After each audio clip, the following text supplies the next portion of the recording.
Estamos observando imágenes en el preciso momento que la Policía Nacional de España asestó un duro golpe al narcotráfico internacional al desmantelar la principal oficina operativa del Cártel de Jalisco Nueva Generación en territorio español.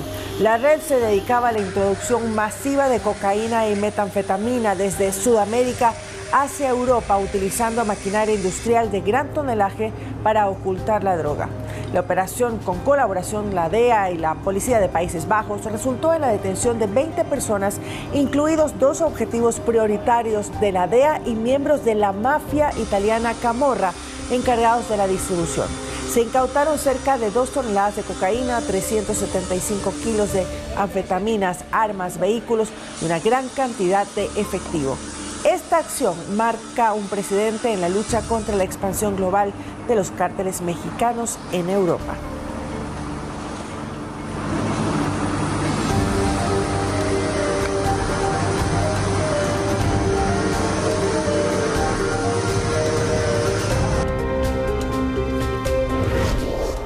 En Carche, agentes antinarcóticos decomisaron aproximadamente media tonelada de clorhidrato de cocaína que viajaba encaletada en la plataforma de un tráiler.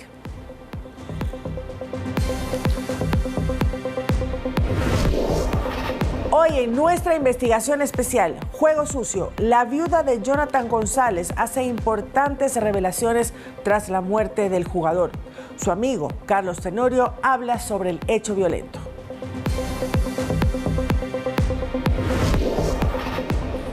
El presidente de la República realizó cambios en su gabinete ministerial. Entre los más destacados están Álvaro Rosero como nuevo ministro de Gobierno. Álvaro Rosero es un comunicador social.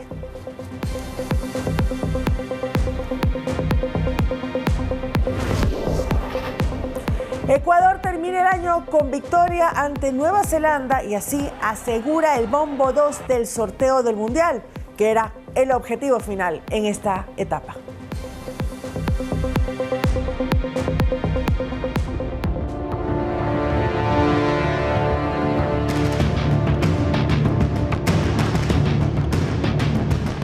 Muy buenos días a todos. El presidente Daniel Noboa realizó varios cambios en su gabinete ministerial para fortalecer la gestión pública del gobierno. Ocurre tras los resultados de la consulta popular y varias carteras de Estado ya tienen nuevos rostros.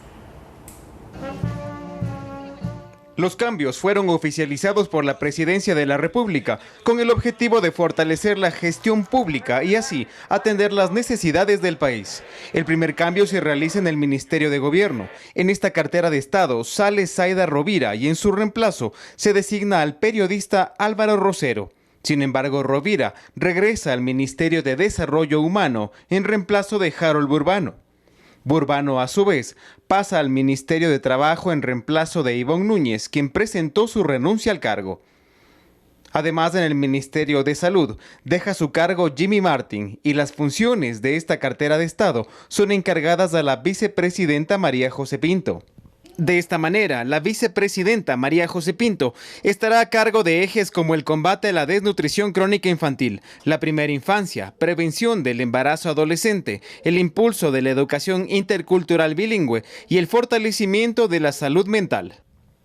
En el Ministerio de Agricultura deja su cargo Danilo Palacios y en su lugar se designa a Juan Carlos Vega, quien ya fue ministro de Finanzas de Daniel Noboa.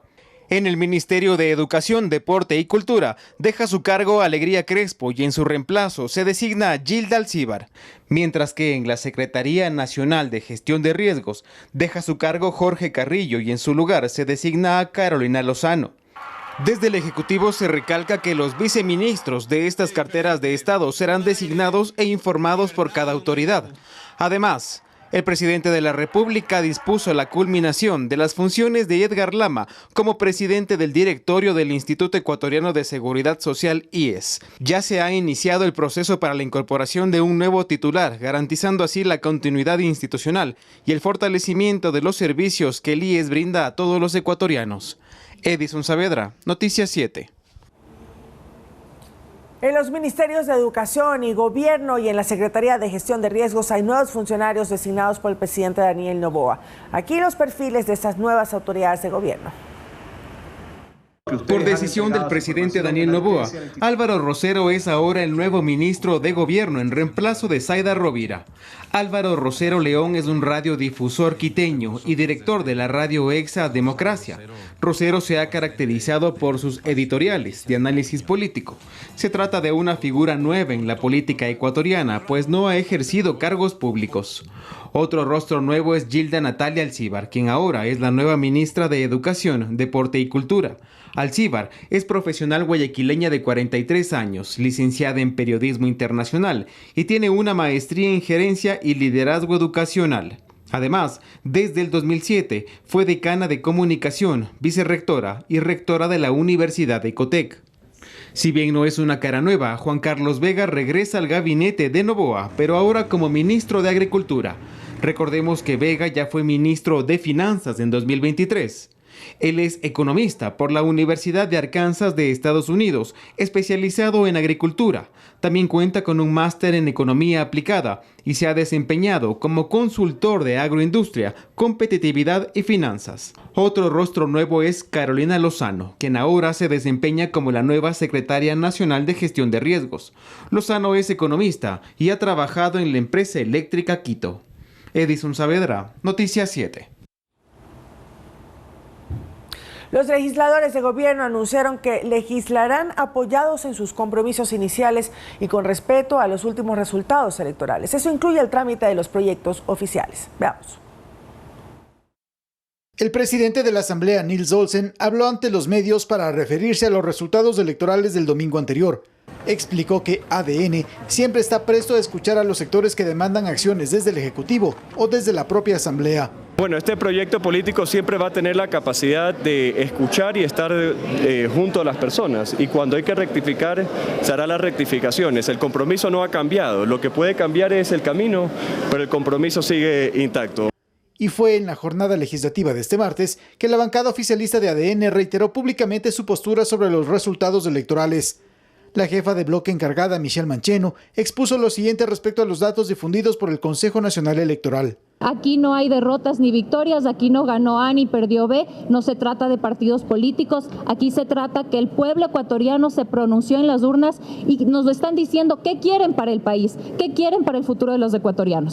El trabajo seguirá, dijo Mancheno, sobre la base de los temas contemplados en la agenda legislativa consensuada con todos los sectores políticos a inicios del actual periodo, y especialmente en el trámite que se dé a las iniciativas de ley que vengan desde cualquier sector o desde el Ejecutivo.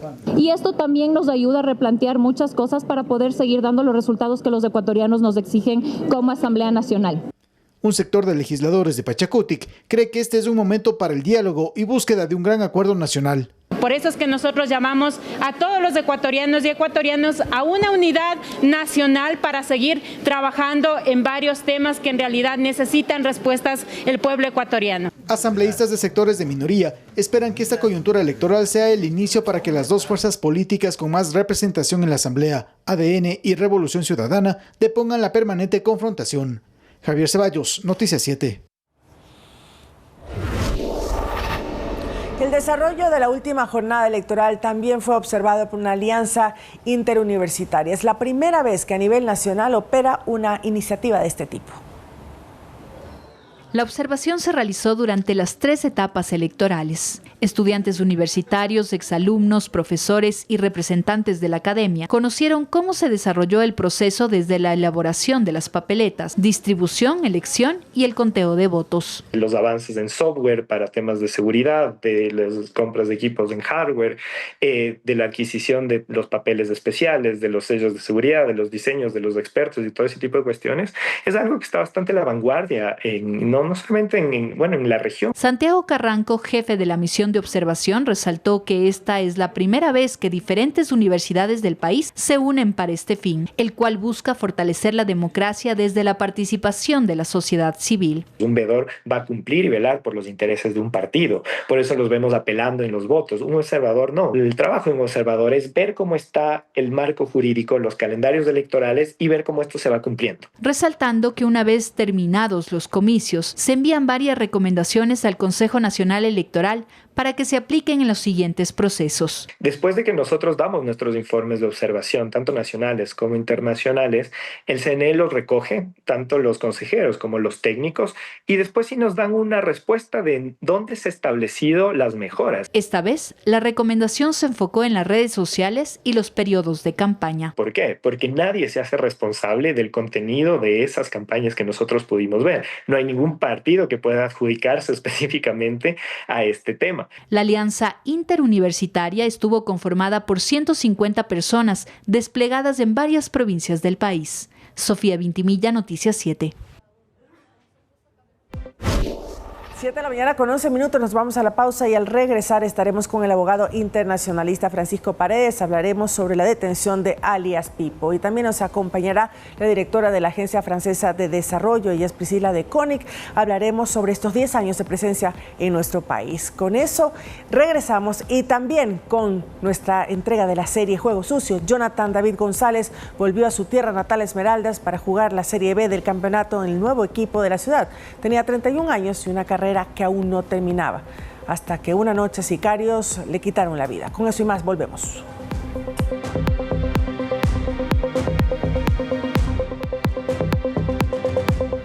Ya estamos listos para iniciar nuestra primera entrevista de la mañana. Recibimos al abogado internacionalista Francisco Paredes en esta mañana para abordar varios temas internacionales, aprehensiones que se han dado en España sobre todo, pero que tienen una relación, una vinculación directamente con nuestro país. Francisco, gracias por acompañarnos. Muy buenos días. Iniciamos el informativo en esta mañana sobre también esta operación que se dio en España, un duro golpe al cártel de Jalisco Nueva Generación, que está vinculada a los Lobos, es decir, otro golpe fuerte que se le da a este grupo de delincuencia organizada que opera en nuestro país, además de la detención de Pipo. También, ¿cuáles serán las repercusiones que se sentirán en nuestro país? Buenos días. Francisco, buenos días. Hola, muy buenos días. Bueno, este es un golpe más y es un éxito no solamente del gobierno ecuatoriano, sino es un éxito de la cooperación internacional y es un éxito del derecho internacional.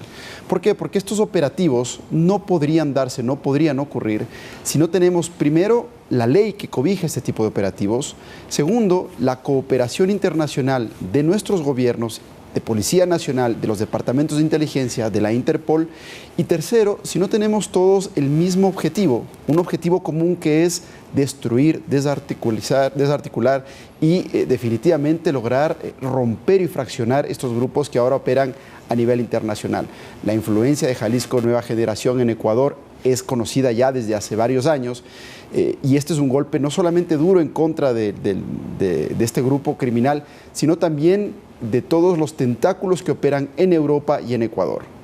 Vamos a ver una nota en estos momentos donde la policía española desmanteló una oficina también de este cártel mexicano, como les mencionaba, Jalisco Nueva Generación, vinculada a la organización criminal de los Lobos. La red narcotraficante tenía negocios con el narco ecuatoriano alias Pipo, quien ya fue capturado hace muy poco en España. Veamos. El desmantelamiento en Madrid de la oficina del cartel mexicano Jalisco Nueva Generación, usado para introducir grandes cargamentos de droga, ocurrió horas después de la captura de Wilmer Chavarría, alias Pipo, considerado por Ecuador como el narcotraficante más peligroso de la región. La operación dejó 20 detenidos. Alias Pipo está acusado de liderar una red internacional de tráfico de drogas y fingió su muerte para manejar sus operaciones desde Europa. La estructura mantenía vínculos directos con los Lobos. 007. En Ecuador, alias Pipo sería el responsable de los atentados con coches bomba reportados en Quito y Guayaquil y de más de 400 muertes violentas. Según el jurista Eric Arias Varela, de ser encontrado culpable podría enfrentar una pena máxima de 40 años de privación de libertad, considerando los agravantes. En el Ecuador, la acumulación de penas no puede superar los 40 años de pena privativa de libertad. Entonces, todo dependerá de cómo se encuentren formulados los diferentes casos por los cuales a él se le estaría imputando. La sanción más severa en este caso sería por delitos contra la vida, quedando en segundo plano eventos como terrorismo, narcotráfico y minería ilegal. Los delitos contra la vida tienen una mayor relevancia jurídica y evidentemente por eso tienen también una sanción, una pena de mucha más connotación y una pena más alta. Actualmente la Fiscalía abrió una investigación previa por fraude procesal por haber fingido su muerte, un delito menor. Va de 1 a 3 años y con las agravantes aumentará un poco más. Al momento se espera que el gobierno español extradite a uno de los narcos más buscados de la región, Ecuador, para la captura de Wilmer Chavarría, alias Pipo. España cooperó directamente con la policía ecuatoriana. Generalmente cuando el gobierno de los Estados Unidos solicita, y ahora que ya no hay la prohibición de la extradición de ciudadanos ecuatorianos, por lo general lo que se trata es de cumplir con ese convenio bilateral con el país cooperante. Según las autoridades españolas, la droga era introducida desde Sudamérica. Iván Casamen, Noticias 7. Francisco, uno de los más temerarios que operaban en nuestro país y con tentáculos en el exterior, alias Pipo, 400 muertes y una serie de otros delitos. Ya está detenido en España, tiene prisión preventiva, alias Pipo. Se espera que se dé el proceso para que llegue a nuestro país. ¿Qué podría pasar? Las penas acá no son, como escuchábamos, tal vez en la medida de lo que se necesita para un criminal de esta envergadura. ¿La extradición a Estados Unidos sería lo correcto? Existe primero una decisión política que tiene que ser tomada tanto por el gobierno ecuatoriano como por el gobierno estadounidense, y es cuál de los dos gobiernos va a tener la prioridad para lograr la extradición. Ecuador ya arrancó con su proceso. Tenemos ahora un periodo de 40 días en los cuales el gobierno ecuatoriano y el gobierno estadounidense van a aportar pruebas, van a suministrar todos los elementos necesarios para que se pueda configurar el proceso de extradición. Tiene que ser una decisión coordinada, creo yo, con el gobierno estadounidense para saber a cuál de los dos países puede ser extraditado con mejores condiciones, digámoslo así, para su juzgamiento. Evidentemente, Estados Unidos lo persigue también por delitos de narcotráfico, también por delitos en contra de la vida, y podría también ocurrir que el gobierno estadounidense inicie también desde su parte un proceso de extradición. No nos olvidemos que también Ecuador tiene una figura de reextradición, es decir, asumamos que por un minuto solamente el gobierno ecuatoriano es el encargado de iniciar el proceso de extradición y efectivamente se lo extradita al Ecuador. Ecuador, una vez que se encuentra aquí, puede activar un proceso de reextradición y mandarlo a Estados Unidos a cumplir una pena y un proceso judicial en los Estados Unidos. Bueno, y ahora entender cómo afecta la vinculación de estos grupos criminales ecuatorianos con los lobos, también con organizaciones internacionales. Estamos viendo poco a poco, Francisco, que esto va creciendo, se va tejiendo, va llegando a otras fronteras, el trabajo de estos grupos de delincuencia organizada acá en nuestro país. Y ahí viene la importancia del derecho internacional, cómo el derecho internacional regula las cooperaciones que tenemos que tener entre los estados. El derecho internacional no está al momento en un plano en el que se le permita una cooperación más eficaz, más rápida entre los gobiernos, pero tenemos varios tratados internacionales, lucha contra el trato de personas, contra el trato de estupefacientes, contra la venta ilegal de la minería y demás. Entonces, el derecho internacional todavía está un poquito en deuda y necesitamos nuevos acuerdos que nos permitan una actividad más rápida, porque es la velocidad a la que trabajan estos grupos. Los tentáculos, como decimos, de los grupos de narcotráfico, especialmente mexicanos, en Latinoamérica y ahora mismo con la prueba que se nos acaba de dar en Europa, son amplios. Entonces sí requerimos una actividad mucho más prolija de los gobiernos que con los pocos elementos que tenemos a nivel jurídico puedan actuar de manera eficiente y eficaz, no solamente para dar estos golpes, sino también para activar nuevos mecanismos que permitan y eviten los procesos de exportación, de producción y de consumo de narcotráfico. Entender lo que ha pasado con los ecuatorianos que dijeron no a la presencia de bases extranjeras en nuestro país. Tenemos algunos acuerdos internacionales. ¿Qué más se necesitaría en estos momentos para continuar con este trabajo internacional de captura a todos estos grupos transnacionales del crimen? Bueno, el pueblo se ha pronunciado, ha dicho que no quiere bases extranjeras. La pregunta es, ¿con qué vamos a reemplazar esa ausencia de bases extranjeras? ¿Qué tipo de cooperación internacional vamos a requerir? Porque nuestro presupuesto no alcanza para tener inteligencia, para tener equipos, para tener vigilancia aérea, por ejemplo, en las zonas marítimas, que son las más peligrosas y por donde circula la mayor parte de los estupefacientes. Está bien, no vamos a tener las bases, esa ha sido la decisión soberana, pero bueno, ¿cómo vamos a reemplazar esa cooperación internacional?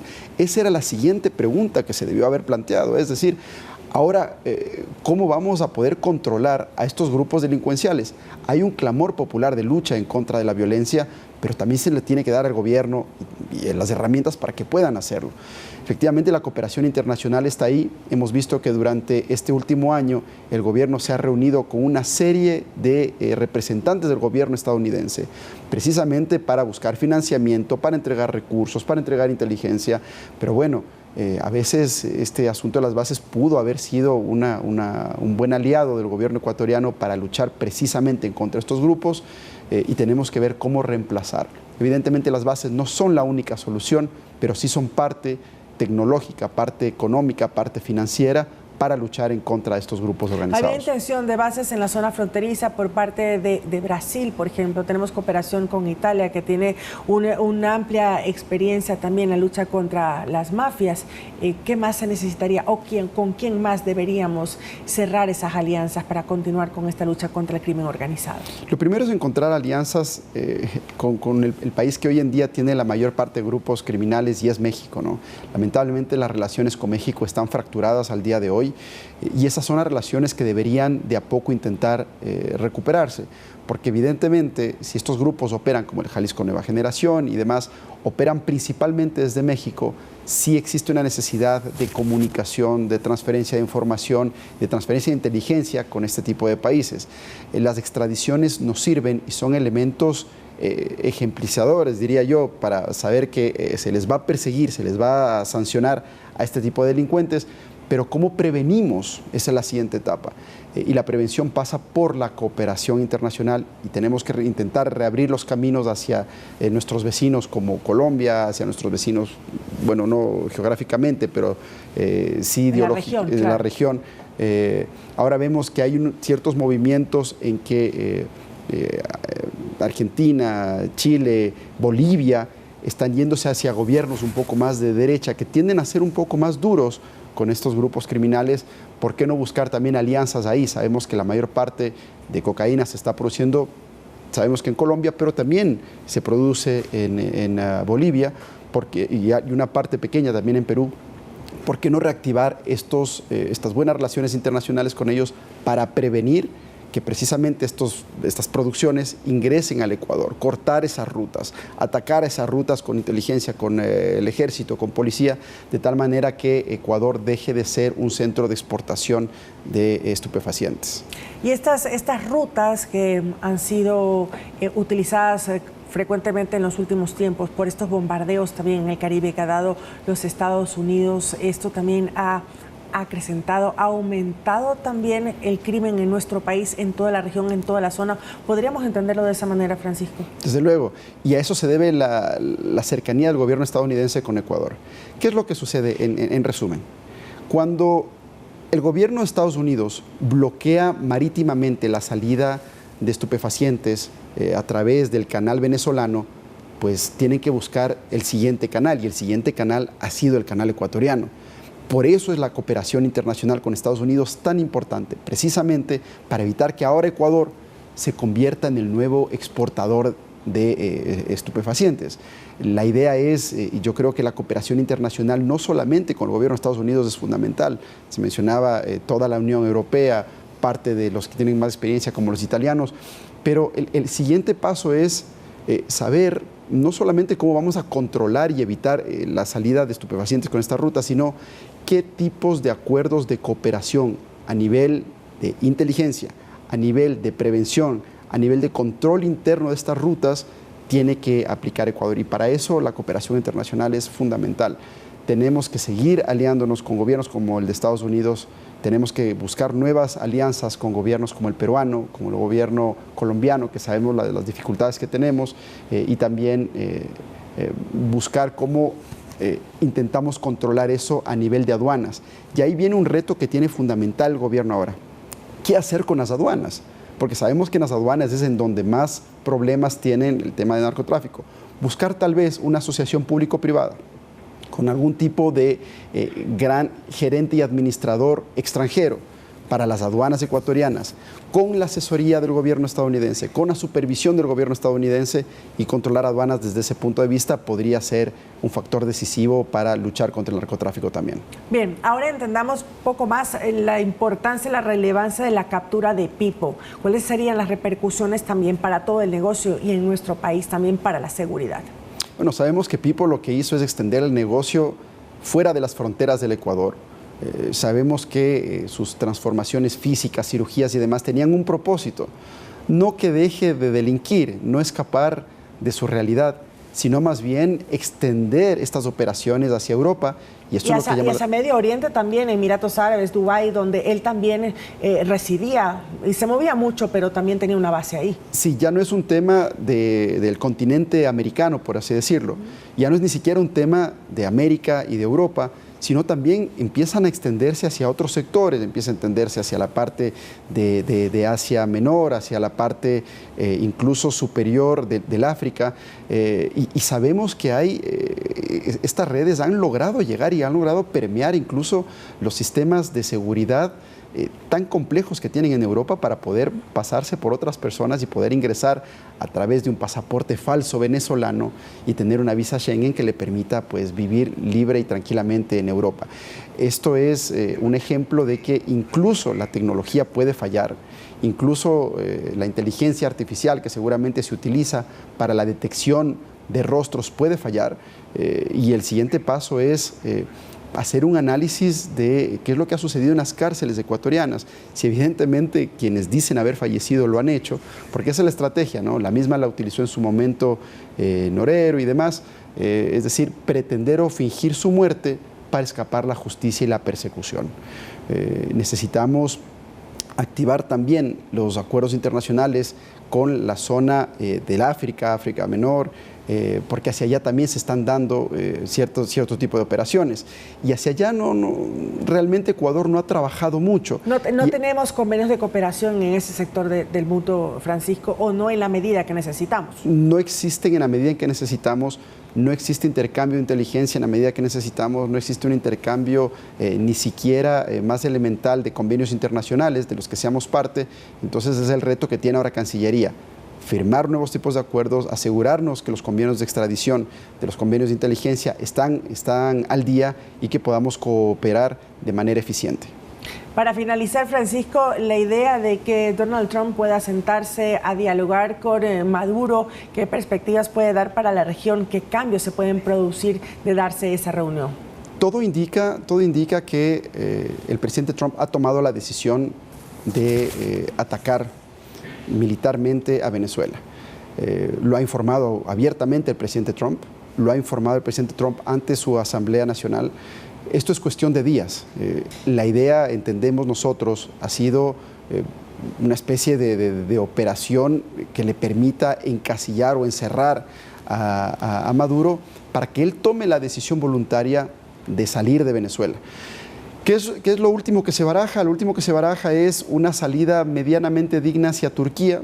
Entonces se preguntarán ¿por qué Turquía? Porque Turquía es en donde él tiene, o se sospecha que tiene la mayor parte de sus capitales.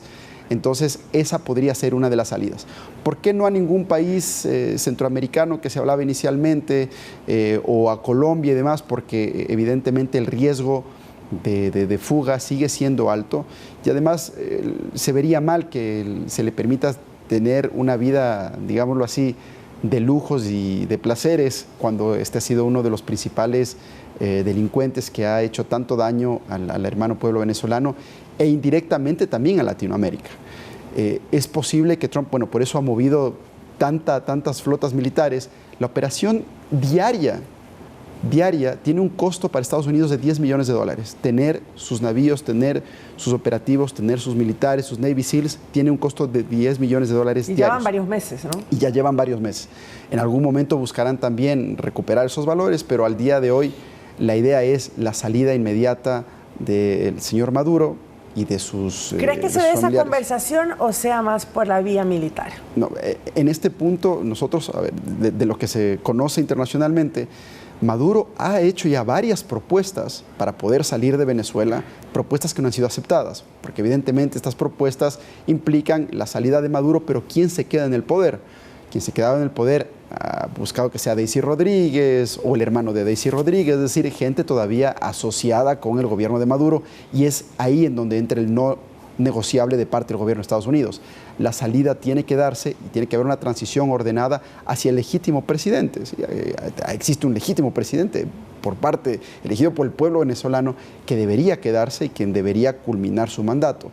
El punto es, ese es un no negociable, así lo ha hecho conocer el gobierno del presidente Trump. La salida tiene que ser inmediata. Estoy seguro que no pasará el fin de año que van a haber acciones militares de parte del gobierno de Estados Unidos. Y también acciones para recibir a alias Pipo en nuestro país. Francisco, ¿en cuánto tiempo lo podremos tener acá? Muy bien, esa es una buena pregunta, ¿no? Lo que pasa es que vamos a tomar otros ejemplos para tener más o menos las ideas. En el caso del comandante Willy, el proceso de extradición de parte de España hacia Ecuador ha tomado un poquito más de un año y todavía, entiendo, no se encuentra en Ecuador. Recién en julio del año pasado se dio ya la orden de extradición luego de un proceso que inició en octubre del año antepasado. Entonces, más o menos puede demorarse un año yendo por un camino correcto. Hay casos, por ejemplo, en los que otros narcotraficantes conocidos han sido extraditados a Estados Unidos en apenas 5 meses. En el caso de Fito también, que salió de nuestro país, también fue bastante rápido. Fue bastante rápido, pero en este caso el gobierno, el sistema de extradición español es un poquito más largo porque tiene que ir ante un proceso primero administrativo que demora 40 días. Ahora Ecuador tiene 40 días para entregar información.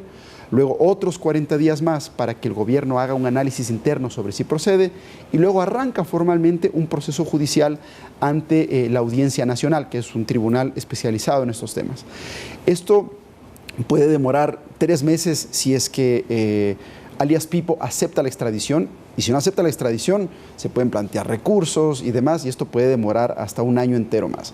Entonces, o sea, tiene que aceptar la extradición para regresar a Ecuador en este tiempo que estás planteando y luego empezar otro proceso si es que Estados Unidos lo requiere para que vaya a su país. Correcto, correcto. Es decir, más o menos esperemos unos 5 meses, si es que todo camina rápidamente, para que él pueda venir al Ecuador. Si es que hay trabas y demás, y hay objeciones, apelaciones, proceso judicial trabado, podría demorar fácilmente un año o hasta 2 años. Hay casos registrados en los que, por ejemplo, cuando Hugo Carvajal fue extraditado, Hugo Carvajal, quien fue uno de las personas de inteligencia del gobierno de Hugo Chávez, fue extraditado a Estados Unidos, ese proceso demoró más de 2 años, porque se pueden plantear recursos y demás. Yo esperaría que un proceso normal demore más o menos lo que ha sucedido con el caso del excomandante o el comandante, o alias comandante Willy, y esto más o menos ha demorado un año y medio. Más o menos por ahí deberíamos pensar que él debería estar ingresando al Ecuador. Perfecto, Francisco. Gracias por acompañarnos esta mañana en Noticias 7. Muy buenos días. Buenos días. Vamos a irnos a una pausa y al regresar tendremos una nueva entrega de Juego Sucio. Jonathan David González, que volvió a su tierra natal, Esmeraldas, para jugar en la Serie B. Tenía 31 años y una carrera que aún no terminaba hasta que una noche sicarios ingresaron a su casa y acabaron con su vida. El detalle de esto y más al volver.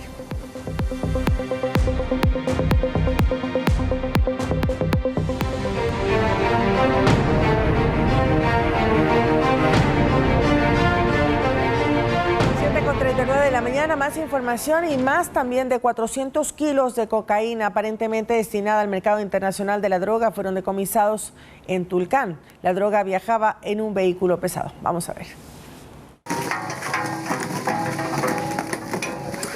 En base a trabajos de perfilamiento, agentes antidrogas pararon la marcha de un vehículo tipo tráiler que circulaba vacío y pasaba por el control sur de Tulcán. Al conductor, al ver a los uniformados, los nervios le traicionaron. Hubo contradicciones en sus respuestas, se activaron los protocolos, algo ilegal llevaba y había que detener su marcha. De acuerdo a las primeras líneas de investigación que se están efectuando, pues este vehículo viene desde el lado colombiano, exclusivamente desde Ipiales. Con el apoyo de un can detector de drogas, revisaron detenidamente la plataforma y encontraron un doble fondo donde almacenaron 435 paquetes forrados con cinta de embalaje que a la prueba química dio positivo para cocaína. El conductor reveló que le entregaron el vehículo en lado colombiano y tenía que recibir indicaciones cuando esté al interior del país. Tenía como destino final la provincia de Imbabura. Es ahí donde iba a recibir nuevas indicaciones para justamente poder indicarle hasta dónde era el destino final de esta plataforma. La policía presume que por el tipo de droga y el peso estaba destinada para mercados internacionales. En Estados Unidos el cargamento costaría más de $6 millones, mientras en Europa 10. El conductor y único ocupante fue detenido. Lamentablemente habría sido reclutado como correo humano. Se puede tener una hipótesis de que efectivamente estaba destinado para que sean trasladados hacia los puertos de embarque internacional. En la provincia fronteriza del Carchi, a la fecha han incautado 7 plataformas. En 145 casos han decomisado 7 toneladas, 211 kilos de alucinógeno. Iván Casamen, Noticias 7. 8 miembros de una aparente banda dedicada al contrabando de combustibles fueron capturados en el cantón Loreto, en la zona oriental. El operativo de policías y militares también decomisó armas. Labores de inteligencia militar revelaron que en el sector de San Vicente de Huaticocha, provincia de Orellana, funcionaba una especie de bodega clandestina utilizada para almacenar derivados de hidrocarburos. En el allanamiento encontraron a 8 ecuatorianos sospechosos de pertenecer a una red dedicada al delito de almacenamiento, transporte, envasado y distribución ilegal de combustibles líquidos. Se ha realizado el seguimiento respectivo hasta alcanzar el objetivo el día en la noche de la obtención de este material de delito hidrocarburífero. En el sitio encontraron un tanquero cargado con 10.000 galones de diésel premium, una bombona de succión, acoples, mangueras, 15 tanques llenos de combustible, un vehículo tipo camión y 4 armas de fuego. Evidencias de la presunta actividad ilícita. Los detenidos no contaban con ningún permiso o documento que justifique dicha labor. Invitamos a la ciudadanía al plan de recompensa, marcando el 131 en cualquier tipo de delitos que exista, como son tráfico de armas, tráfico de combustibles, narcotráfico.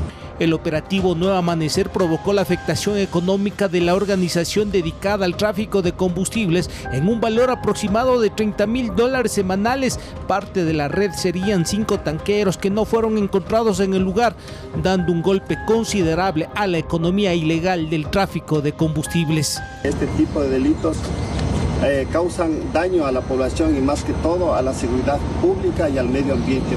Las evidencias, así como los detenidos, fueron puestos a órdenes de las autoridades judiciales. Iván Casamen, Noticias 7.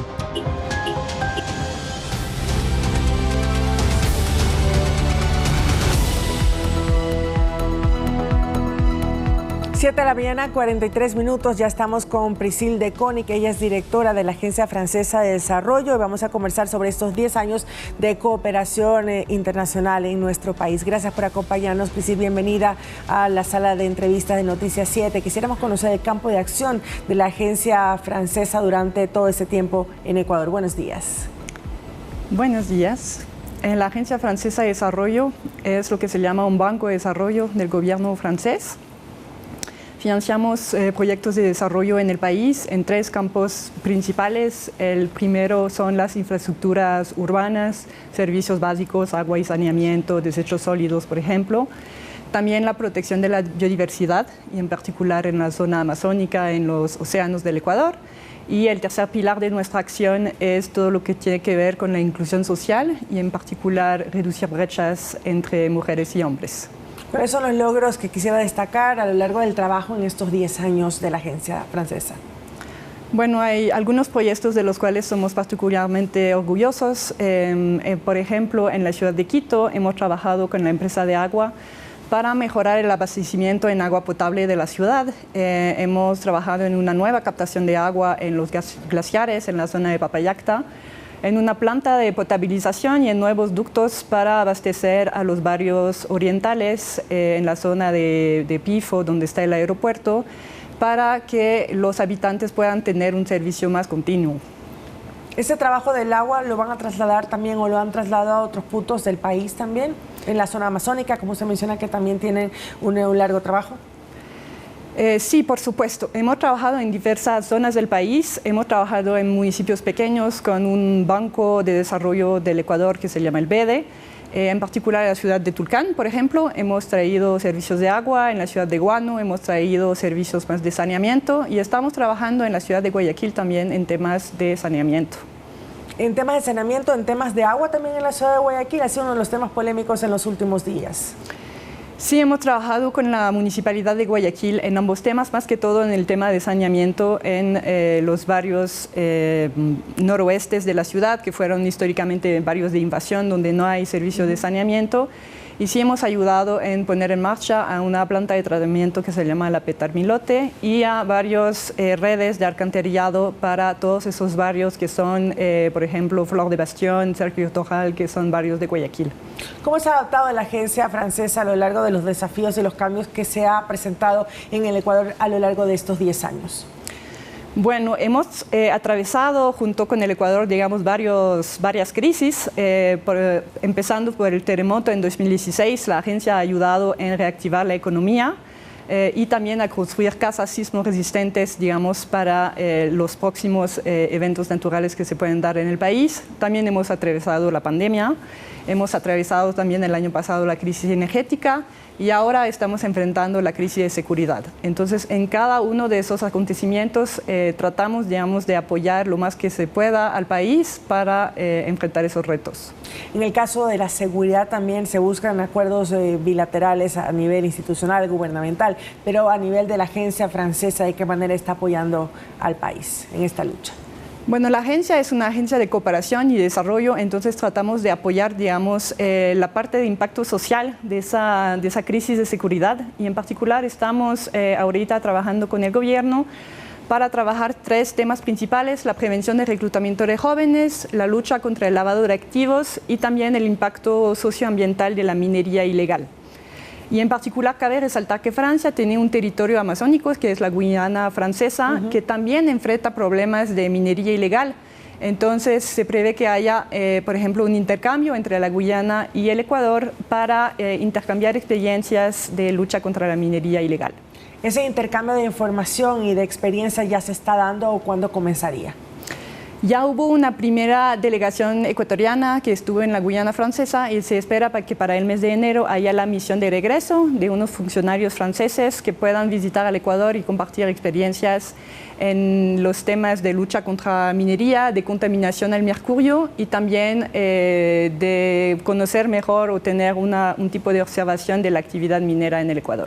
¿Cómo ustedes hacen la evaluación o cómo han venido realizando la evaluación del impacto social y ambiental también de todos estos proyectos financiados por la Agencia Francesa de Desarrollo? Bueno, la FD es una agencia que se basa en impactos y en resultados, entonces por ello tratamos de seguir el marco de Naciones Unidas, que es el marco de Objetivo de Desarrollo Sostenible, para medir los impactos de los financiamientos que tenemos en el país. ¿Cómo evalúa la relación bilateral entre Francia y Ecuador? El presidente Daniel Noboa también estuvo en su país hace algún tiempo, estrechando precisamente esos lazos. ¿Qué viene en este 2026? Bueno, la relación entre Francia y Ecuador ha sido muy positiva, la verdad. La inversión total de la FD en el país y también en nuestra filial que financia el sector privado ha sido de 1.600 millones de dólares en esos 10 años. Y nuestros 2 presidentes, el presidente Daniel Noboa y el presidente francés Emmanuel Macron, hablaron de 2 líneas principales para la cooperación entre nuestros 2 países, que son energía y en particular desarrollo de energía renovable para resolver también la crisis energética que hemos vivido el año pasado y también el campo de la seguridad que acabamos de abordar. En el caso de la energía, ¿se van a involucrar ustedes también como agencia de desarrollo? Sí, por supuesto. Tenemos pensado actuar, digamos, en la financiación de las empresas privadas que van a invertir, digamos, en proyectos eólicos en particular. Y también de parte de la FD estamos viendo para trabajar en la inversión de nueva generación de hidroelectricidad, en particular en la cuenca pacífica, que no tiene tanta generación de electricidad, para también contribuir a resolver esa crisis. Priscila, muchísimas gracias por acompañarnos en esta mañana en Noticias 7. Buenos días. Hemos conversado con Priscila Teconic, ella es directora nacional de la Agencia Francesa de Desarrollo. Con esto nos vamos a una pausa y al regresar tendremos la segunda entrega de nuestra saga Juego Sucio, donde Jonathan David González volvió a su tierra natal, Esmeraldas, para jugar en la Serie B del campeonato en el nuevo equipo de la ciudad. Tenía 31 años y una carrera que aún no terminaba hasta que una noche sicarios le quitaron la vida. Volvemos con eso.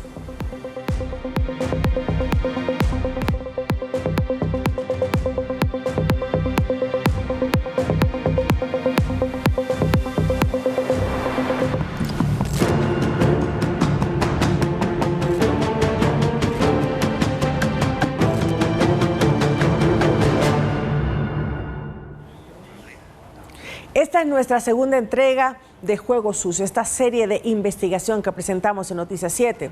Y les contamos que Jonathan David González volvió a su tierra natal Esmeraldas, un jugador de fútbol, para estar presente en la Serie B del campeonato en el nuevo equipo de la ciudad. Tenía 31 años y una carrera que aún no terminaba. Hasta que una noche sicarios ingresaron a su casa y acabaron con su vida. En esta segunda entrega de nuestro especial investigativo Juego Sucio, nuestro compañero Lautaro Andrade nos presenta el asesinato del Speedy González.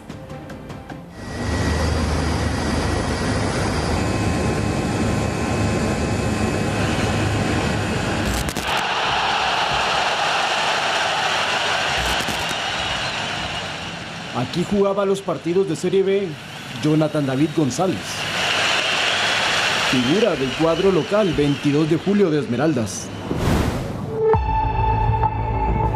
Pero hablamos en tiempo pasado porque el campo está de luto.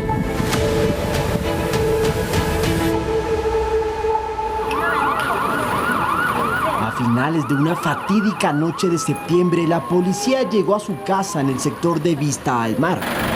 Adentro de la vivienda, El corazón hay que cogerlo al otro lado para que no vaya sentado en una pose que deja entrever que lo tomaron desprevenido, yacía el cuerpo del Speedy González.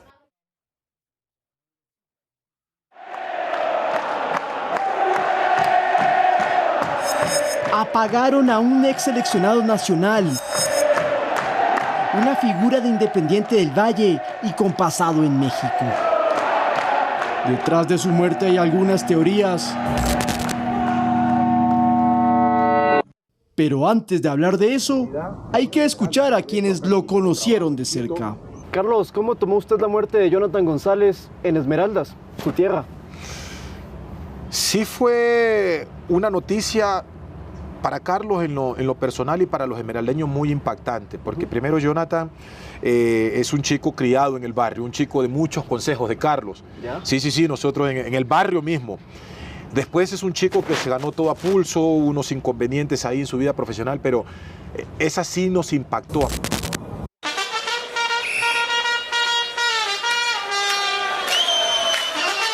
González nació en Quinindé, pero se crió en Esmeraldas. De la cancha de lodo pasó al gramado del césped y quiso finalizar su carrera en el club local. Nosotros convivimos con ellos, mi familia, mis hermanos. O sea, Jonathan con nosotros era de tú a tú porque jugaban juntos, que en la canchita, que en el indoor. Y los padres de ellos son gente de mucho respeto porque somos como nosotros los referentes dentro del barrio.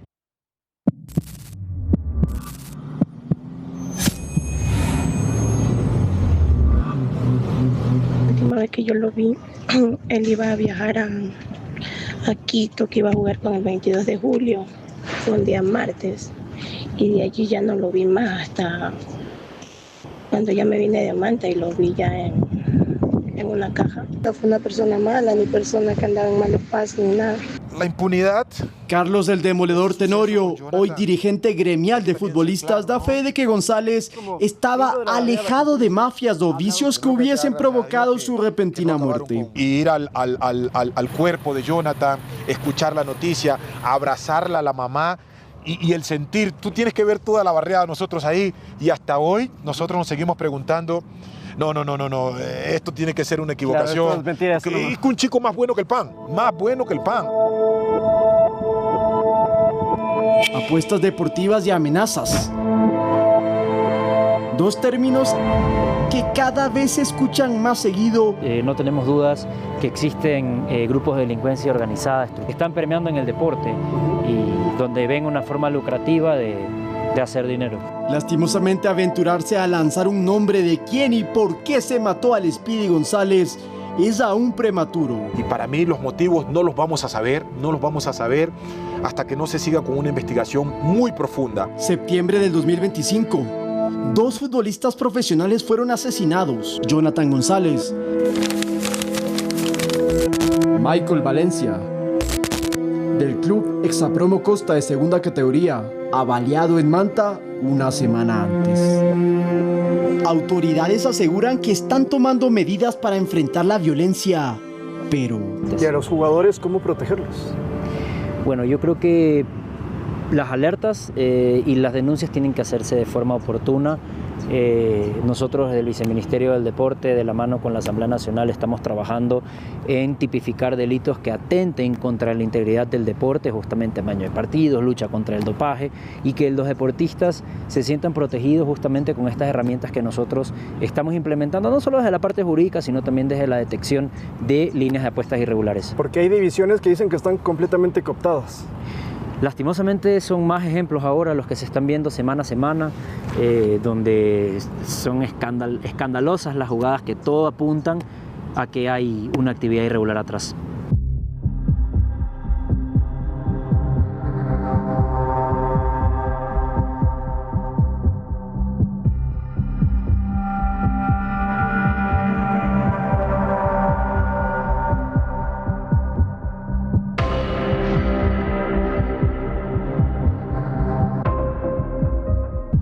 Jamás me dijo de amenazas ni nada. Dicen que ha sido por apuesta, por ahí nombraron a otra persona también. Pero nosotros no supimos nada realmente, qué mismo fue lo que pasó, no se sabe qué fue lo que hicieron, qué no hicieron.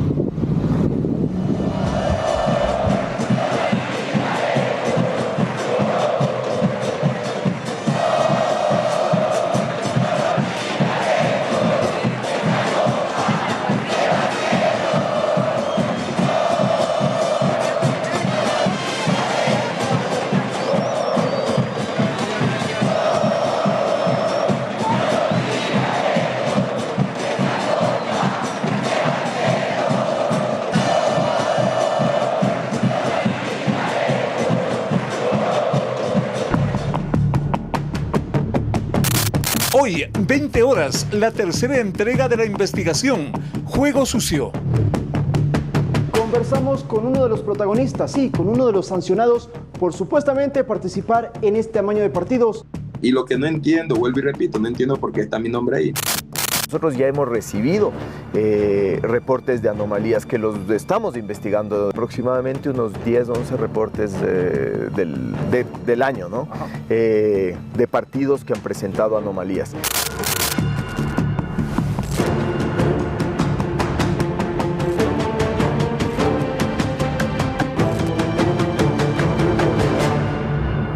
La invitación está hecha, los esperamos hoy en la noche para esta tercera entrega de Juego Sucio a partir de las 20 horas. Y ahora es momento de irnos con Anaís Estrada. Nuestra compañera se encuentra en el sector de la Floresta, específicamente en el barrio Navarro, en el Parque Navarro, en el norte de Quito. Y los vecinos piden celeridad en una obra en el sector que está provocando mucho caos vehicular. Gracias por acompañarnos. Buenos días, Anaís, con toda la información. ¿Cómo estás? ¿Cómo está el clima? A esta hora veo que salió el sol también y el tráfico también. ¿Qué nos puedes decir? Buenos días. Buenos días, querida María Mercedes, que tengas un excelente día. Así es. Bueno, más adelante le vamos a detallar un poco sobre esta inconformidad de los vecinos, pero antes, respondiendo a la pregunta del pronóstico del tiempo, como pueden observar, acá ya empieza a asomar el sol, y es que según también el pronóstico del INAMI, a lo largo de este día, miércoles, acá en Pichincha, en la capital, acá en Quito, precisamente se pronostica radiación ultravioleta muy alto. Así que a tomar mucha precaución con lo que tiene que ver con el cuidado de la piel para evitar quemaduras. Utilizar también una sombrilla, un protector solar para cuidar nuestra piel. Vamos a comentarles sobre la inconformidad de los vecinos acá en el sector de la Floresta, específicamente acá en la zona de la Vicentina. Estamos ubicados en el Parque Navarro, un parque tradicional de este sector de Quito, del norte de la capital del Ecuador, y que coloquialmente se lo conoce como el Parque de las Tripas. Lo que ustedes están observando en sus pantallas es precisamente una obra del patio de comidas donde se ubican 16 puestos de comida tradicional que se expende acá en este Parque de Navarro, que es muy tradicional, muy visitado por cientos de personas, principalmente en horas nocturnas, en la noche. Sin embargo, la ciudadanía, los vecinos de este sector, les ha molestado que esta obra no se ha inaugurado aún, pues la construcción de esta obra inició en el mes de agosto, en la segunda quincena de agosto, y según las autoridades, esto ya debió culminarse en 40 días. Nosotros sumando, esto sería a finales de septiembre, pero ya estamos noviembre, mediados, y todavía las autoridades no han logrado entregar esta obra importante, sí, a la comunidad, pero que ha provocado un poco de molestia en los vecinos. Ahora mismo nos encontramos con un morador de acá del sector. Muy buenos días, cuéntenos cómo está molestando esta obra que no ha sido entregada todavía a la comunidad. Buenos días. Muy buenos días. Primeramente un saludo a la ciudadanía en general, a todo mi país, felicitándoles, pues prácticamente nosotros a veces es palo porque bogas, palo porque no bogas. En realidad el ecuatoriano ya tiene que tomar confianza, tiene que saber que toda obra causa molestias, y prácticamente si coordinamos y coadyuvamos a trabajar conjuntamente con las instituciones, la comunidad, sería más factible y el desarrollo sería plausible, y ver cómo nuestra linda ciudad va cambiando, porque prácticamente no solamente tiene que ser legislada para los vehículos. Mire, usted acaba de ver, aquí tenemos un cuello de botella increíble y todo. Entonces prácticamente la movilidad, las situaciones que tiene que ser una ingeniería para que todo esto que siga sucediendo en nuestros alrededores sea plausible y sea concreto, y más que nada planificado, para que no tengamos que sufrir esas consecuencias a nivel de la ciudad. Prácticamente yo hago un llamado a la ciudadanía, porque verdaderamente nosotros no somos conscientes ni consecuentes con la realidad que está pasando, y más bien somos muy apurados. Mire, usted acaba de ver ahorita, aquí la gente no tiene un poquito de paciencia, toda la gente quiere llegar rápido. Yo les hago un llamado a la concienciación, salgan un poco más rápido de sus casas para sus labores, no hagamos problema, coadyuguemos, trabajemos conjuntamente con las instituciones y veremos cómo nuestro pueblo sigue adelante, no solamente aquí en estas partes donde tenemos convergencia de vehículos.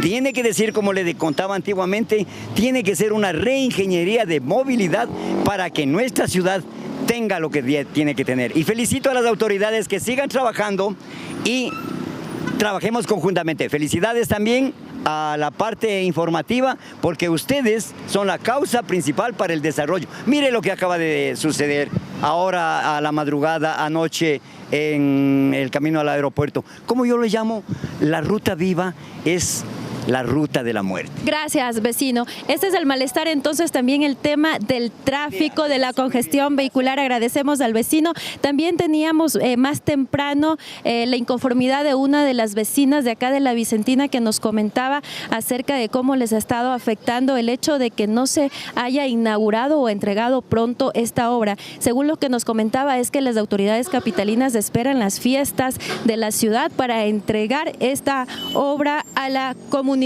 Escuchemos a continuación a una de las vecinas.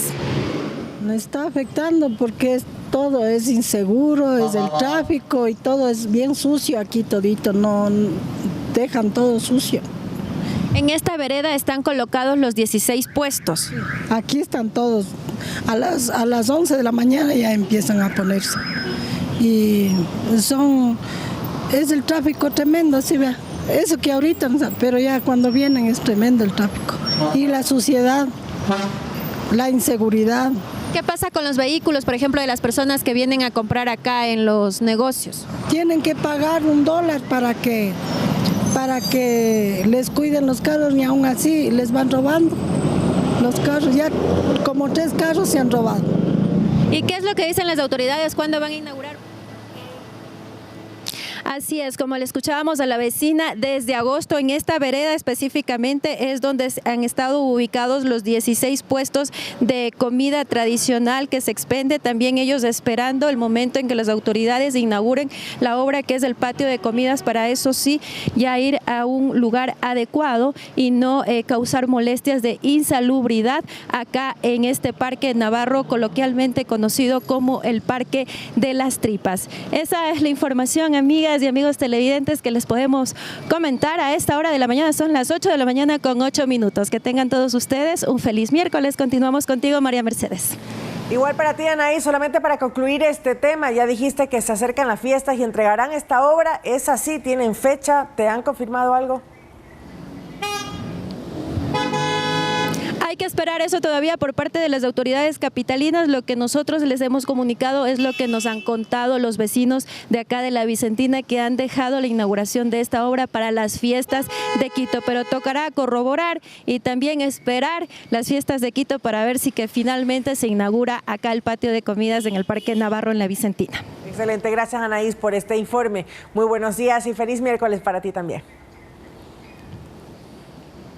Buenos días. Vamos con noticias internacionales de inmediato.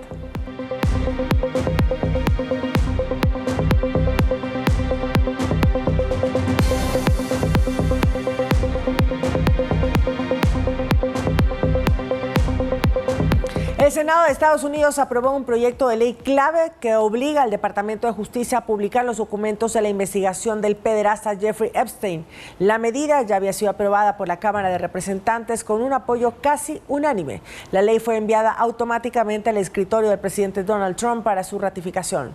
Trump, quien inicialmente se opuso, anunció que la firmará ante la fuerte presión pública y de su propio partido. La decisión se da tras una publicación de correos electrónicos que sugieren que el ahora presidente conocía los crímenes de Epstein. Se espera que la firma del presidente dé paso a la publicación de estos archivos y traiga la justicia que exigen las víctimas.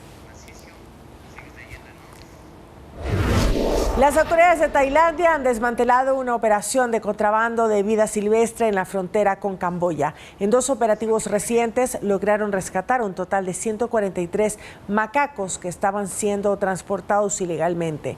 Los animales fueron encontrados en condiciones deplorables, empaquetados dentro de bolsas azules y en un estado muy debilitado. La policía incautó un cargamento de metanfetamina que era transportado junto a los primates, lo que sugiere una conexión entre el tráfico de fauna y el narcotráfico. 2 hombres fueron arrestados por participar en esta red transfronteriza y enfrentan cargos por posesión de vida silvestre protegida y delitos de drogas. Los macacos fueron llevados a un centro de rescate para así recibir la atención médica necesaria.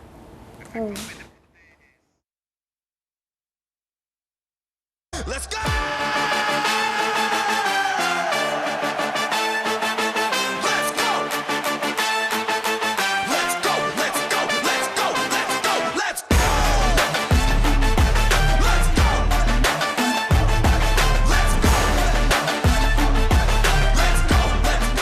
De la mañana, 11 minutos, deportes, y hay mucho que hablar el día de hoy. Tenemos buenas noticias, tuvimos una alegría anoche cuando ya se rompió esa serie de empates en la selección de nuestro país y ganamos. Santi, buenos días. ¿Qué tal, María Mercedes? Muy buenos días a todos nuestros amigos televidentes también. Y claro que si bien no apunta a usted, porque ayer, después de mucho tiempo, Ecuador regresó a una victoria. Estábamos un poco ya cansados de los empates, incluso los hinchas, ¿no? Llevaron sus carteles al escenario deportivo y decían ya no más empates. La selección de Ecuador exigiéndole también un poco, porque realmente esta generación de grandes futbolistas que tiene Ecuador sin duda invita a soñar en alto, y ayer Ecuador lo mostró, sobre todo en el segundo tiempo. Quizá los primeros 45 minutos dejaron muchas dudas con respecto al rendimiento de la selección ecuatoriana de fútbol. Sebastián Becachese, que modificó un poco la alineación, la táctica, por supuesto, con respecto al último partido con la selección de Canadá. Ayer saltó con una línea de 4, con Piero Hincapié como lateral por izquierda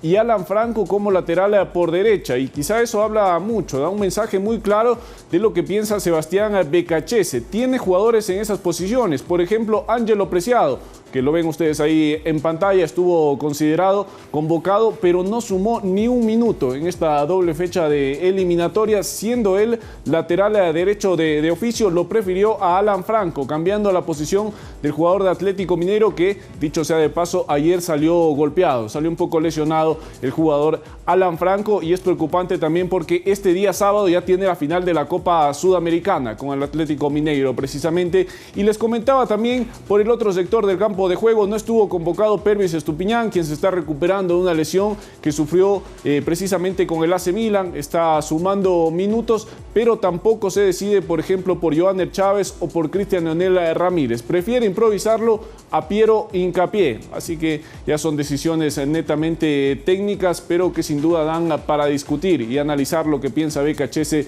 sobre los jugadores que él ha convocado, ha citado para estos dos partidos amistosos. Pero sin duda lo más destacado es que Ecuador logró asegurar un cupo en el bombo 2 del sorteo para el Mundial 2026. Y esto sin duda es el gran objetivo que quería cumplir la selección ecuatoriana de fútbol, para así evitar rivales muy complicados, rivales europeos, rivales asiáticos. Corea del Sur, por ejemplo, no podrá ser rival de Ecuador en la fase de grupos. Así que el gran objetivo en estas dos fechas amistosas se cumplió. Y acá estamos viendo precisamente los bombos. Ya estos son los confirmados, así que ya puede ir incluso armando usted, amigo televidente, el grupo que quisiera para Ecuador. Tiene que escoger una selección de cada bombo. Y en el bombo 1 quedaron, por supuesto, los 3 anfitriones: Canadá, México y Estados Unidos. España, Argentina, Francia, Inglaterra, Brasil, Portugal, Países Bajos, Bélgica y Alemania. Realmente todas potencias. Ecuador únicamente no se puede enfrentar de este bombo ante Argentina y Brasil, porque son de la misma confederación. En el bombo 2, Ecuador evita a todos estos rivales, evita a Croacia, Marruecos, Colombia y Uruguay, que no podrían enfrentarse porque también pertenecen a la Conmebol, a Suiza, Japón, Senegal, Irán, Corea del Sur, Austria y Australia. En ese bombo también está Ecuador. Vamos al bombo 3, que de aquí saldrá otro rival de Ecuador, Noruega, la difícil selección de Erling Haaland, que también podría ser rival de los ecuatorianos en el Mundial. Panamá, Egipto, Argelia, Paraguay, Túnez, Escocia, Costa de Marfil, Qatar, Uzbekistán, Arabia Saudí y Sudáfrica conforman el bombo 3. Y finalmente el último bombo para el sorteo, que será el 5 de diciembre, Jordania, Cabo Verde, que están debutando en un Mundial, Ghana, Curazao también, que es una extraordinaria eliminatoria en la CONCACAF, lo propio Haití, que vamos a estar revisando la clasificación, que es realmente histórica, la selección de Ricardo Adel, jugador de Liga de Quito, y Nueva Zelanda conforman el bombo 4. Faltan definir aún 6 clasificados, 4 europeos, tendrán que disputar un repechaje entre esas selecciones, precisamente de ese continente. Hay 16 selecciones europeas que estarán bregando por conseguir 4 cupos al Mundial 2026 y también 2 selecciones más que salen desde el repechaje que se jugará en México en marzo de 2026. El sorteo será el día de mañana, jueves, porque ya están también definidas todas las selecciones clasificadas a este repechaje. 6 selecciones estarán disputando 2 cupos para ya definir los 48 equipos clasificados. Hasta el momento tenemos 42 selecciones ya confirmadas para lo que será la gran cita ecuménica, precisamente. Y acá estamos viendo el repechaje, cómo queda conformado el repechaje de la UEFA, que ya les mencionaba. Son 16 selecciones, 4 grupos de 4 equipos cada uno. Solamente uno avanza hacia el Mundial e irá directamente al bombo 4. Aquí estamos viendo, sin duda, las grandes favoritas para clasificar son Italia, Polonia, ahí está también, por ejemplo, Suecia, Bosnia y Herzegovina, también está en el grupo número 3 junto con Kosovo, que realmente hicieron una gran campaña en las eliminatorias europeas y se quedaron por muy poco. Así que de esas 16 selecciones, solamente 4 tendrán un cupo en el Mundial. Y por arriba, que ustedes ven en la parte superior izquierda de sus pantallas, está el repechaje que se jugará en México. Como insistía, ahí nuestro representante es Bolivia, está también Jamaica, Surinam, por supuesto, y de las otras confederaciones 6 selecciones. Así que vamos a ver también goles